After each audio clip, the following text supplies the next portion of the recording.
নমস্কার, আমি চন্দ্রমিতানের পক্ষ থেকে বনানী ব্যানার্জি সাম্প্রতিককালের একটি ঘটনা আপনাদের সামনে তুলে ধরছি। তারাশঙ্কর বন্দ্যোপাধ্যায় লেখা বাড়ি ফিরলে দেখতে পেতিস। বাড়ি ফিরলে দেখতে পেতিস মানুষ কেমন ক্রুদ্ধ শোকে ব্যস্ত জীবন সামাল দিয়েও বিচার দিতে চাইছে তোকে।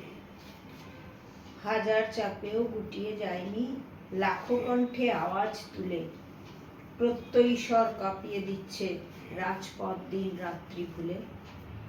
ফিরতে পারলে দেখতে পেতিস ন্যায় ও নীতির সঠিক মার্গে রাতের দখল নিচ্ছে মানুষ জোড়াসাঁকো থেকে জোহান্সবার্গে।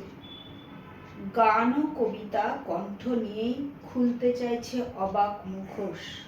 উৎসব যাক, পথে বসে থাক, কোনো কিছুতেই নেই আফসোস। ফিরতে তোকে দেয়নি যারা, তাদের কোনো হয় না ক্ষমা। ফিরতে পারলে দেখতিস তোর নতুন নামটি তিলোত্তমা। নমস্কার।